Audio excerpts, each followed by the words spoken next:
What's going on, everybody? It's your boy, the MMA mechanic. I just want to quickly thank everybody. Yesterday we gained, I think it was like 12 new subscribers. It's a new record. I do want to thank you guys all for that. Right now we are looking to get a little bit more activity as far as likes and comments are concerned. Again, though, I do appreciate the subscriptions. Continue to engage with us and continue to grow as we continue to grow the channel. We appreciate any love that we get. So I do appreciate it all. I just want to let you guys know that first. Secondly, please go ahead and hit the like button, hit the subscribe button. Please comment on this video after it's done. I know you guys are going to probably have some comments and some thoughts. I would love to hear those. I'd love to chat with you about those.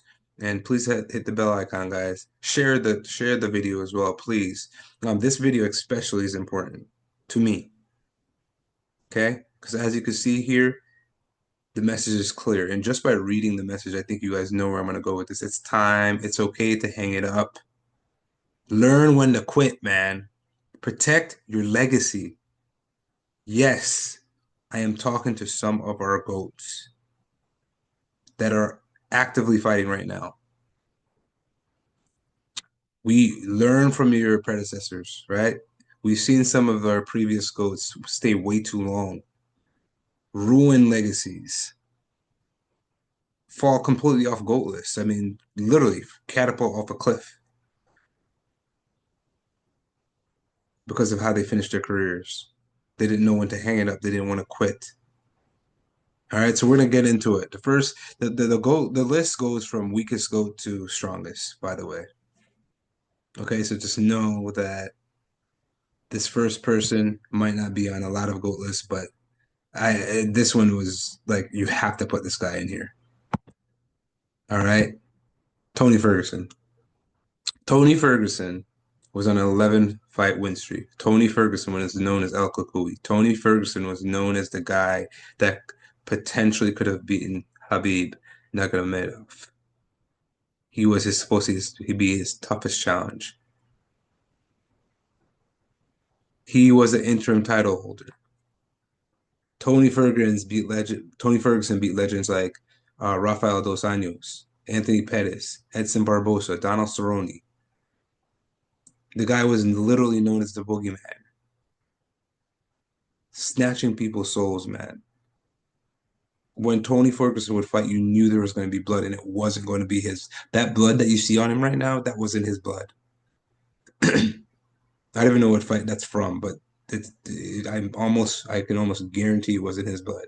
The guy was vicious with the elbows, ripping your skin, and just making people like it looked like a horror movie after his fights.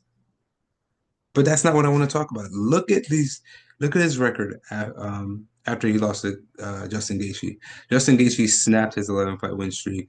Justin Gaethje's not a bad loss. Okay, for Tony Ferguson. Charles Oliveira is not a bad loss for Tony Ferguson. Beneil Dariush is not a bad loss for Tony Ferguson. Michael Chandler is a bad loss. Nate Diaz, because he wouldn't have done it in his prime, is a bad loss. King Green, you should not be able to utter the words "I beat Tony Ferguson." Michael Chiesa should not be able to utter the words "I beat Tony Ferguson." So the point I'm trying to make, guys, had Tony left after the Beneil fight, I think that would have been the time. You lost three in a row. You no longer have it, man. It was very clear after the Beneil fight that Tony was washed. Very, very clear.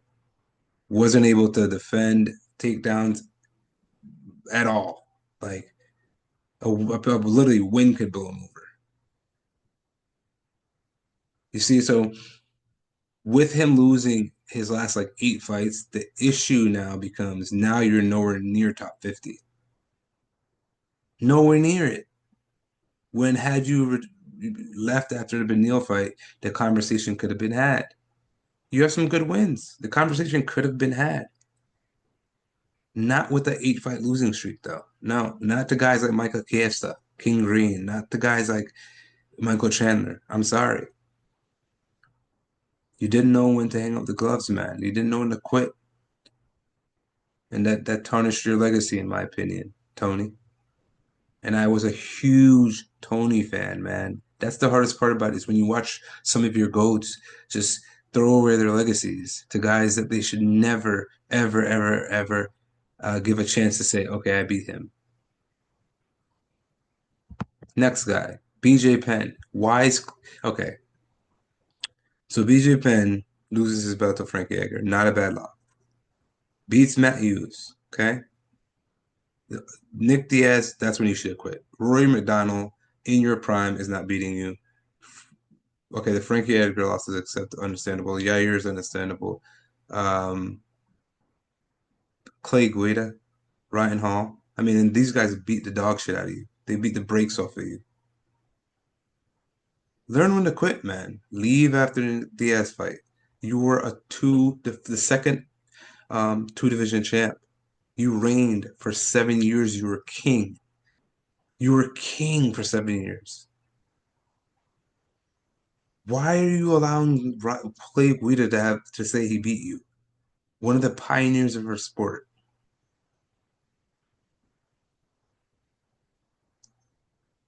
I just we have to do better at getting this message out to our goats, man, before it gets bad.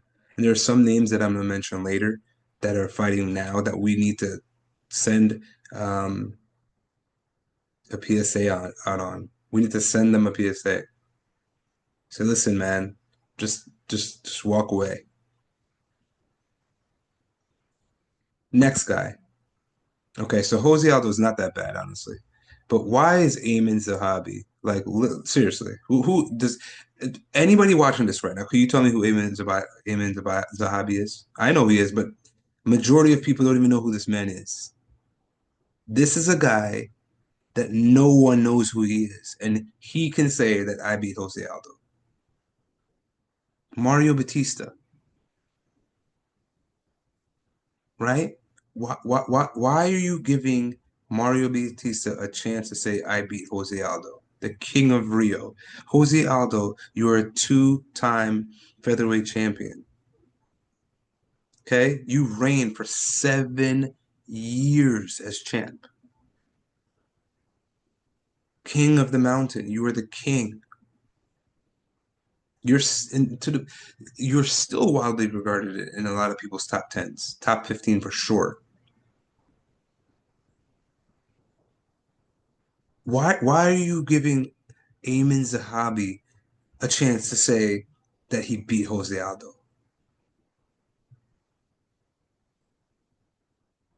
It's ridiculous, man. We gotta talk to our goats, man. We gotta talk to our goats. We gotta talk to the guys that are in line to become goats, the newest goats, the new wave of goats. Look at what your predecessors did to themselves. You went away, Jose Aldo, to go box. Stay away, bro. Why are you coming back to fight Jonathan Martinez? Good win, but why? Even beating Jonathan Martinez does nothing for you. Your legacy doesn't change in any way, shape, or form. Sorry. Why are you doing this, man? You know what? Honestly, I hope Ozzy Aldo doesn't come back. He put his gloves down after this Amin Zahabi fight, but I hope he doesn't come back because I can so see him in like a year or two at 46 saying, "Oh, well, I want to give it another title run," some crazy shit like that. We got to talk to our coach, man. Learn when to walk away. The next guy is the one that hurts me the most. This next one really, really hurts me the most. This was my favorite fighter. This was the guy that got me to start watching this sport.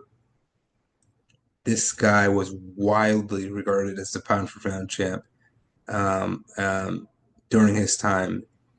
Nobody was feared more than this man during his run.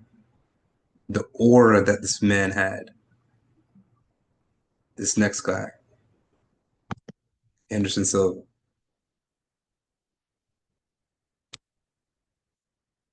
Yeah, man, this one really hurt me. It really did. That's because Anderson Silva went on a 16 fight win streak, which is to this day the record. Anderson Silva moved up a weight class and made it almost easier than he did in his own weight class against a previous champ. Anderson Silva, again, like I said, was he had a 7 year run of dominance that we haven't seen since. Nobody was more dominant than Silva was. He literally made these guys look like plumbers. Like, yes, I get it. He didn't fight the best competition, but that wasn't his fault that he was fighting in that era. Had Anderson Silva not lost 7 of his last 8 fights, Anderson, where do you think you would have been on the GOAT list? You're outside the top 10 now. You would be inside the top 10, in my opinion. You're still Anderson Silva. This is how good this man was. He is still regarded to this day as the best middleweight of all time. The best middleweight of all time. Still to this day, even with the run that Dracus is on, even with what Adesanya did and Whitaker. To this day, Silva is regarded as the greatest middleweight of all time. Why on earth is Uriah Hall able to say that he beat Anderson Silva? Why? Why is Michael Bisping on this list to say that he beat Anderson Silva? Honestly, after the first or the second Chris Weidman loss when your leg snapped in half, your leg literally snapped in half, you walk away, bro. That type of injury at your age, you were like 39, 40. Why are you coming back to fight Nick Diaz? And that was, we don't have to get into that. I don't need any more pain right now. My favorite fighter, man. The guy that got me to watch the sport. The guy was in the Matrix. The guy was dodging punches that like literally by the skin of his teeth. Um, and just loved tapping people into to other worlds, into other dimensions. The accuracy, the precision, the skill level was on full display when Anderson Silva fought. Again, the aura was Mike Tyson-esque.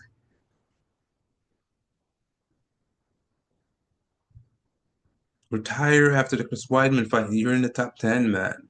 And people would still be making a case for you to be top, like some people would be making cases for you to be top five. That's much less, that's happening much less these days. No, a lot of people have you outside the top 10 now when had you just played your career right, man.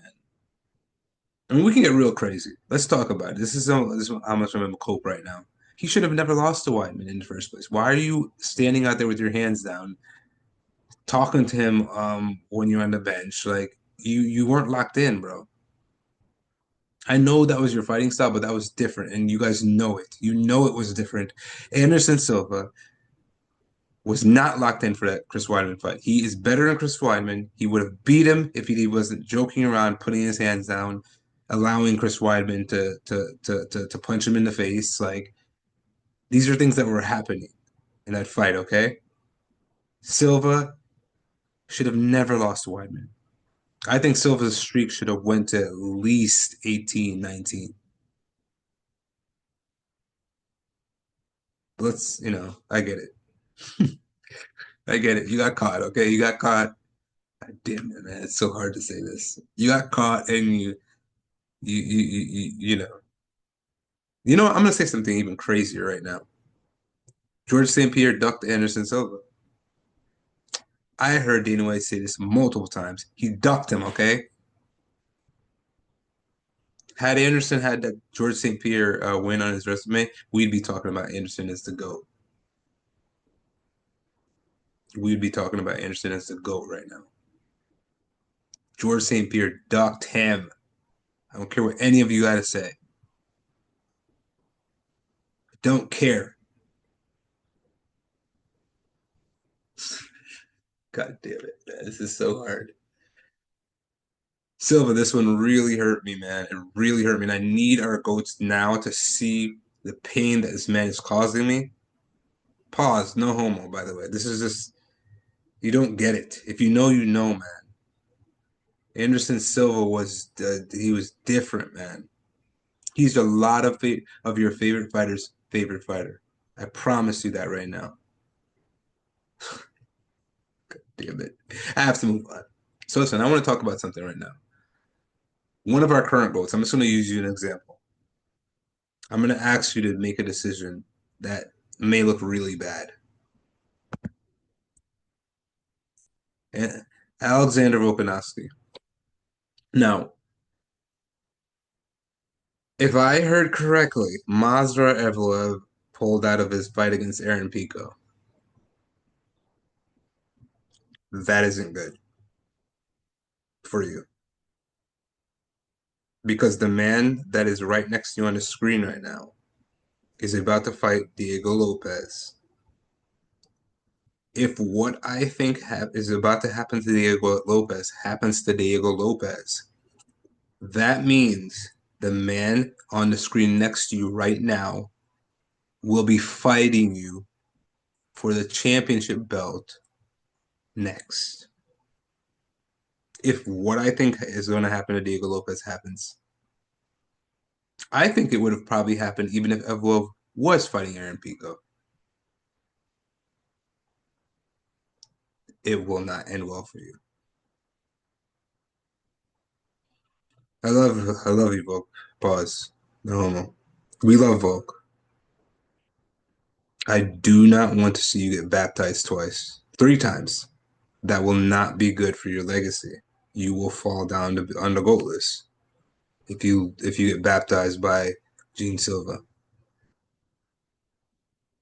It's sent to Shadow Realm. I think Jean Silva is faster than you. He's more powerful than you. His grappling is phenomenal. I don't see where you're better in any way, shape, or form than Jean Silva. And I know it's early, and I know I may eat my words, but I just don't see how anyone can't see the writing on the wall. Alexander Volkanovski, fake an injury, fake a career-ending injury, and leave the sport. Your legacy will be intact. You regained your title. You beat a dangerous guy in Diego Lopez.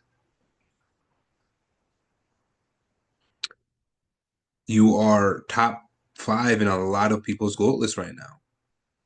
That will not be the case if you get slept by Jean Silva.